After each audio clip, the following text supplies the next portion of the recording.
Leafy plan की जमाई देखकर सोची कि वो जरूर थक गया होगा।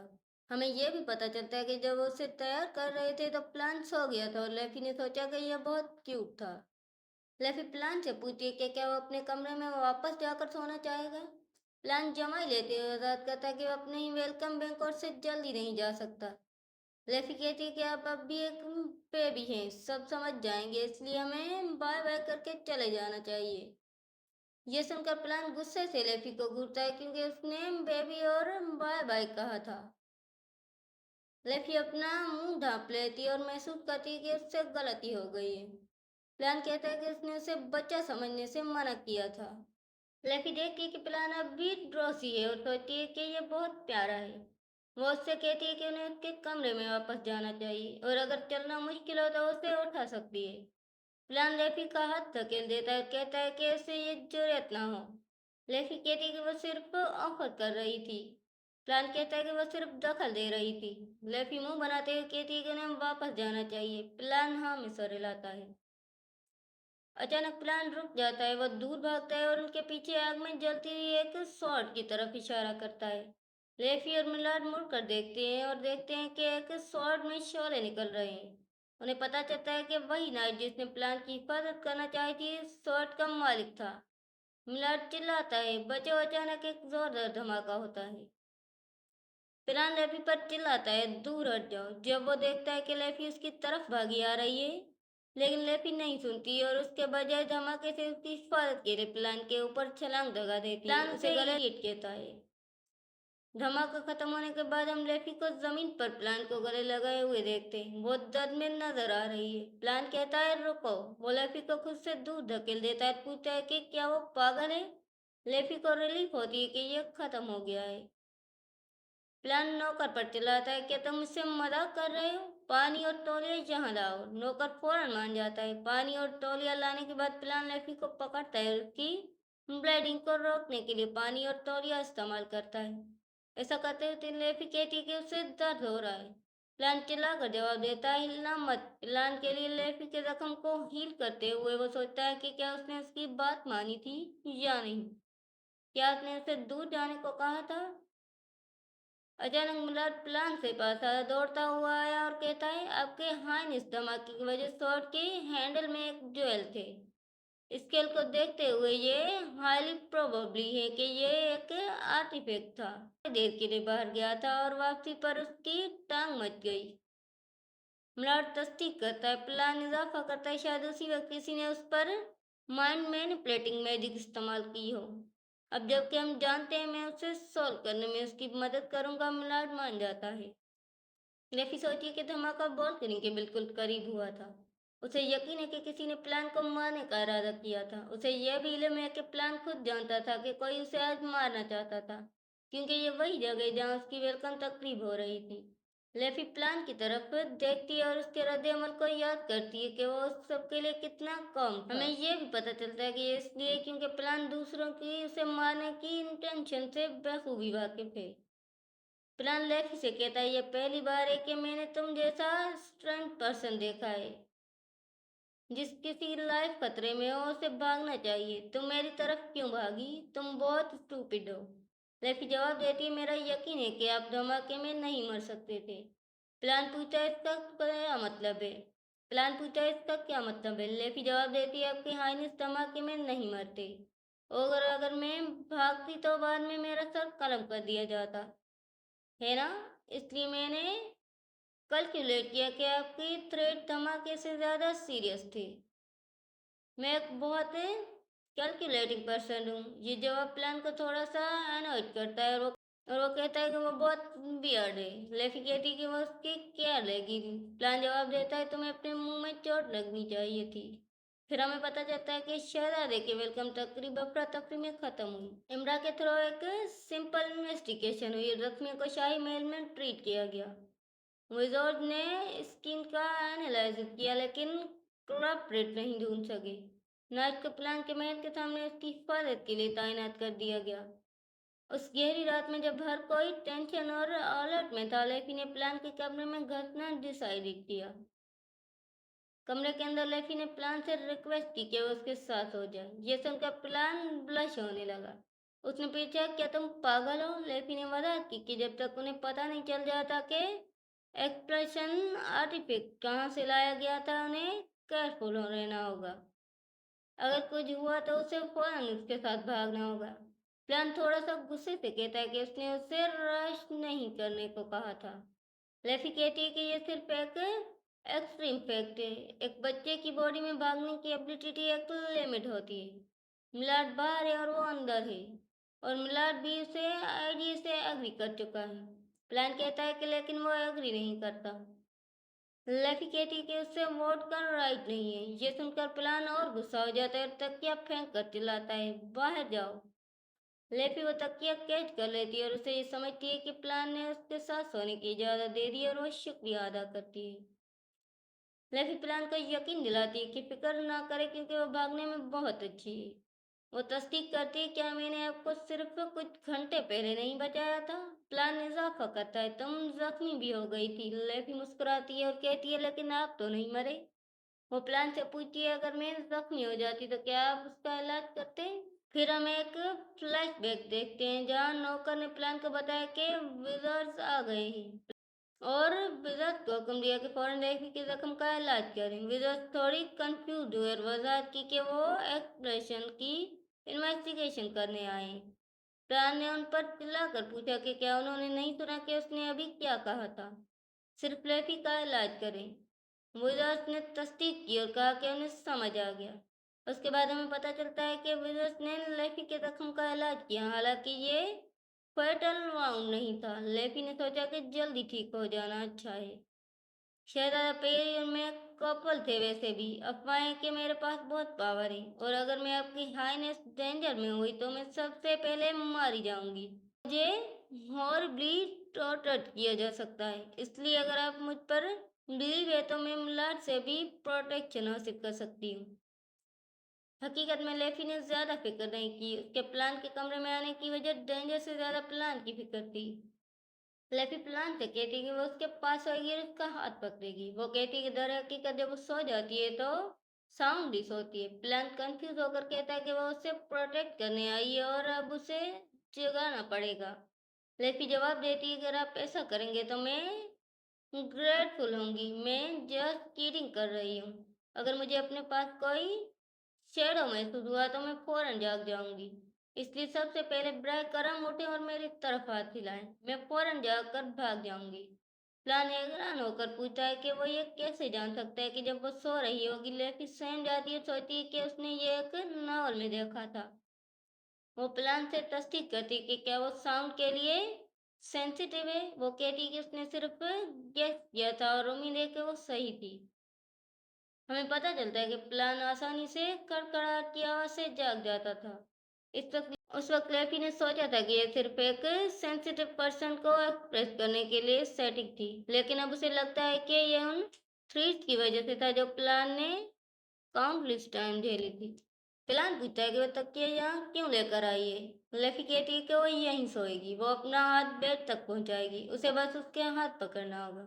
वो कहती है कि वो लाइट बंद करके वापस आएगी। प्लान थोड़ा सा एनॉयड होता है। इसके बाद लेफी लाइट बंद करके अपने बेड पर वापस जाने लगती है। लेफी के बेड पर जाने के दौरान प्लान कहता है, यहाँ आओ। लेफी वजाहत मांगती है। प्लान वजाहत करता है कि उसके बेड की आवाज़ बहुत लाउड है। लेफी कंफ्यूज और शॉक्ड हो जाती है। वो वजाहत करती है कि मैं फाइनलिटी का बॉडी हूँ। प्लान गुस्से से कहता है कि अगर वो यही कहती है तो बाहर जा सकती है। लेफी सोचती है कि वो चौंक गई और नॉनसेंस बक गई। वो सोचती है कि क्या ह्यूमन डिस्ट्रस्ट के लामत प्लान उसे अपने बेड का एक साइड देगा। वो बेड पर चढ़ जाती है ताकि वो देख सके कि प्लान क्या करता है। बेड पर पहुंचकर वो उठ जाती है क्योंकि प्लान उसे खामोशी से घूरता रहता है। लेफी अपनी साइड पर लेट जाती है, प्लान का हाथ पकड़ने के लिए ऑफर करती है, लेकिन प्लान उसका हाथ नहीं पकड़ता और कहता है, इतना क्लोज होना पहले ही सेफ है। अगर डेंजर होती तो वो उसे अपने हाथ से जगा देगा। लेफी उदास हो जाती क्योंकि वो प्लान का हाथ पकड़ने के लिए एंटिसिपेट कर रही थी। वो प्लान का हाथ पकड़ने की कोशिश जारी रखती है। प्लान गुस्से से कहता है कि वो उसका हाथ नहीं पकड़ेगा, उसे वो हटा देना चाहिए। लेफी कहती कि वो उसे उसके पास ही छोड़ देगी ताकि वो उसे आसानी से जगा सके, या अगर उसे नाइट में आए तो वो उसे पकड़ सके। हम अगले मंजर में पहुंचते हैं जहाँ लेफी और प्लान को ऑफिस रूम में देखते हैं। प्लान सोफे पर बैठा बर्ता है। लेफी से पूछता है कि अगला अमीर कौन था जिसका उसने जिक्र किया था। लेफी प्लान से कहती है ये काउंट मार्शन और उसकी बेटी है। ये कहते हुए अपनी हंसी रोकने की कोशिश कर रही होती है।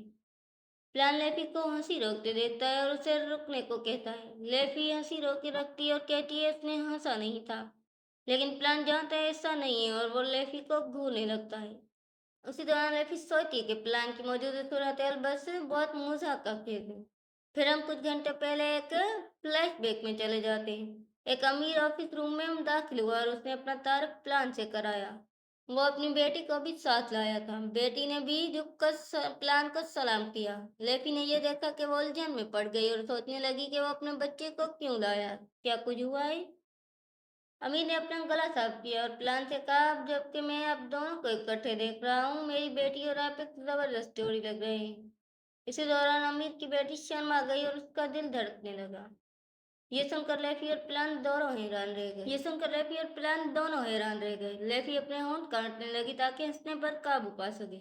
हमें यह भी पता चलता है कि वेलकम बैक में इमरान ने प्लान को ब्राइट और क्लेवर समझा और इसलिए वो सब सिर्फ एक चीज के बारे में स्कैमिंग करने लगे, शादी।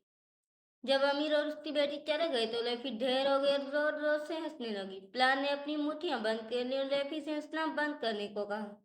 हम प्रेजेंट में वापस आते हैं और जानते हैं कि लेफी के ऐसे ही कई मीटिंग के बाद वो आखिरकार हंसना बंद करने में कामयाब हो गई। लेकिन फिर भी ये सूरत उसके लिए बहुत फनी है। लेफी प्लान से कहती है, लेकिन कम से कम काउंट मार्शल माजी में इंपेरियल गार्ड का वाइस कैप्टन था। क्या आपको नहीं लगता कि वो इन्वेस्टिगेशन में मदद कर पाएगा? प्लान चाय की जिसकी रहते लेफी से कहता है कि वो आतिफ डेटिस का एक वेजल है। ये सुनते ही लेफी ने वो मीटिंग पेपर फाड़ दिया जो मार्शिन के साथ तय थी और कहा फिर उसका कोई फायदा नहीं होगा। हमें ये भी पता चलता है कि लेफी की बात कर रही है इन्वेस्टिगेशन वेलकम बैंकोट में होने वाली एक्सप्लोशन इंसिडेंट से मुतल्लिक है और चूंकि एक्सप्लोसिव ले जाने वाला नाइट मारा गया था, इसलिए वो असल कल्प्रिट का पता नहीं लगा सके। चूंकि गार्ड को शॉर्ट नोटिस पर मुंतकिब किया गया था, इसलिए उनमें मुलाट समेत सिर्फ 3 ही थे और चूंकि उनमें से एक मारा गया, उस वक्त ग्राउंड को कवर करने के लिए एडिकेट मैन पावर नहीं थे। लेफी जैसे ही मीटिंग पेपर को क्रम्पल करती है, सोचती है कि जो नाइट मारा गया वो बाहर पेट्रोल करने का जिम्मेदार भी था, इसलिए उनके पास ये जानने का कोई तरीका नहीं कि उसका सामना किससे हुआ। हमें यह भी पता चलता है कि अगर चीज इसलिए हुआ कि मिलाड के पास एडुकेट लोग नहीं थे, इसलिए उसे इंसिडेंट को दिल पर लिया और खुद को रिस्पॉन्सिबल महसूस किया। इसका कफारा अदा करने के लिए वो एक प्रॉपर गार्ड रेगिमेंट तैयार कर रहा है। वो ट्रायोस बिजी होल्ड कर रहा है। लेफी अपना सर हिलाती है, सोचती है कि मजीद स्किल नाइट का होना यकीनन रिसोरिंग होगा। अचानक एक नौकर ने दरवाजा खटखटाया और प्लान को बताया कि मार्शन जल्द पहुंच जाएगा। यह सुनकर लेफी ने प्लान से कहा वो अपनी बेटी को ला रहा है जो 5 साल की है। प्लान ने कहा मुझे परवाह नहीं है। लेफी ने कहा कि आप नहीं जानते कि फ्यूचर क्या लेकर आएगा, इसलिए आपको अच्छी तरह देख लेना चाहिए। यह सुनकर प्लान गुस्से में चिल्लाया, अगर मैं ऐसा करूं तो मैं एक मैडमैन हूंगा। वो सिर्फ 5 साल की है। लेफी ने वजाहत की, टेक्निकली वो आपसे ओल्डर है क्योंकि आप सिर्फ 4 साल के हैं। ये सुनकर प्लान और गुस्सा हुआ और चिल्लाया, चुप हो जाओ। इसके बाद लेफी ने गला ढूंढा और सोचा कि उसने उसे चुप रहने को कहा है, लेकिन उसे लगा जैसे उसने क्रॉस कर दिया हो। उसे दौरान प्लान का सर फट रहा था और उसने लेफी से कहा कि अगर वो मन सेंस स्पेविंग है करती रहेगी तो वो जाकर आराम कर सकती है। लेफी ने कहा कि वो वाकई बिल्कुल ठीक हो गई है। प्लान ने हाथ हिलाकर इनकार किया और पूछा कि वो वाकई सोचती है कि एक्सप्लोशन की इंजरी इतनी जल्द हील हो सकती है। लेफी ने सोचा कि प्लान इसका अक्सर जिक्र करता है कि मैजिक हीलिंग इंटरनल इंजरीज को मुकम्मल तौर पर हील नहीं कर सकती। ये और प्लान को यकीन दिलाया कि वो वाकई ठीक है। उसने कहा, आप जरूर मुझ पर और प्रोटेक्टिव है। प्लान ने जवाब दिया, मैं तुम्हें इसलिए भेज रहा हूँ क्योंकि तुम नोइसी हो। ये सुनकर लेफी ने मुंह बनाया और थोड़ा उदास हो गई। अचानक मार्शल ने दरवाजा खटखटाया। लेफी ने कहा, अंदर आए। एक और अमीर अपनी बेटी के साथ अंदर आया और प्लान से कहा, मैं चाहता हूँ कि घर आना एट फ्लोरिश करे। प्लान ने उसका शुक्रिया अदा किया और कहा कि लंबा सफर एग्जॉस्टिंग रहा होगा। इसी दौरान अमीर की बेटी ने प्लान की तरफ देखा, शर्मा गई। लेफी ने यह देखा और ग्रीन करने लगी। उसने प्लान से आस्ते आस्ते कहा, अब एक और लिटिल लेडी आपकी लव में पड़ गई है। प्लान ने हाथ हिलाकर इनकार किया और कहा, मैंने तुम्हें इन चीजों के बारे में बताने से मना किया था। मार्टिन अपनी बेटी के साथ सोफे पर बैठ गया। बैठते हुए उसने प्लान से कहा कि वह उसके बारे में फिक्रमंद था, लेकिन वो खुश है कि वो ठीक है। प्लान ने इत्तेफाक किया। उसी दौरान मार्शन की बेटी ने मुंह बनाया और अपनी लटकती हुई टांगें हिलाने लगी। अचानक उसने पास की मेज पर लात मारी और दर्द से चिल्लाई। वो नाक सूखने लगी। प्लान से कहा कि उसे दर्द हो रहा है, लेकिन प्लान ने मार्शन की बेटी में कोई इंटरेस्टेड नहीं दिखाया और चाय पीती रही। मार्शल ने अपनी बेटी से पूछा कि क्या वो ठीक है। उसकी बेटी ने महसूस किया कि प्लान की अदम दिलचस्पी से वो एम्बेरस्ड और अपसेट हो गई। लेफी ने सोचा कि वो देख सकती है कि मार्शल की बेटी अपनी पूरी कोशिश कर रही है, हालांकि प्लान उसे इग्नोर कर रहा है। लेकिन उसका ख्याल है कि एक दूसरी यंग लेडीज के मुकाबले में जो उस पर पड़ गई थी वो मुझसे कलमर है। लेफे के ख्याल था कि ये इसलिए हो सकता है कि उनसे 1 साल बड़ी है। हमें पता चलता है कि मार्शियन की बेटी का नाम डेजी है। जब उसने कोकी पकड़ने के लिए हाथ बढ़ाया तो लेफी ने सोचा कि बुकमैन डेजी प्लान की तवज्जो हासिल करने में कामयाब नहीं हुई। चाहे उसने कितनी कोशिश की, लेकिन डेजी ने हार नहीं मानी। डेजी ने सर झुकाकर प्लान से पूछा कि कौन सी कोकी ज्यादा मजेदार है। लेफी ने कहा, चॉकलेट चिप कोकी अच्छी है, ये स्वीट है। डेजी ने लेफी को मुकम्मल तौर पर इग्नोर करते प्लान से पूछा कि उसे कौन सी कॉफी खानी चाहिए। प्लान पहले तो खामोश रहा, फिर बोला, तुम जो चाहो खा सकती हो। उसी जवाब से डेजी मायूस हो गई। उसने कहा कि अगर उसने इसलिए एक नहीं चुना तो वो चूज नहीं कर पाएगी। लेफी ने घबराहट में डेजी से कहा कि वो बस एक उठा ले, लेकिन डेजी डटी रही और वजह की कि वो तब तक नहीं कर सकती जब तक प्लान उसे न बताए कि कौन सी। प्लान ने आह भरी और डेजी से कहा, चॉकलेट चिप कुकी खाओ। यह सुनकर डेजी बहुत खुश हुई और उसने इत्तेफाक किया। उसने चॉकलेट चिप कुकी को आधा किया और आधे कुकी प्लान की तरफ बढ़ाते हुए कहा कि वो भी कुछ ले सकता है। यह सुनकर प्लान ने पीछे मुड़कर डेजी को इग्नोर कर दिया। लेफी ने यह देखा और थोड़ी हैरान हो कि प्लान ने उसे इग्नोर किया। डेजी कांपने और हिलने लगी। उसने कुकी हिलाते हुए प्लान पर फेंक दी और उस पर चिल्लाई। लेफी ने फौरी तौर पर देखा और प्लान को आगाह किया। उसने कॉकी को प्लान से टकराने से रोकने के लिए अपने हाथ से कैच कर लिया। उसने क्विक रिएक्शन ने रूम में मौजूद सबको हैरान और शॉक कर दिया। लेफी को यकीन आ रहा था कि उसने वाकई चॉकलेट कॉकी कैच कर ली है।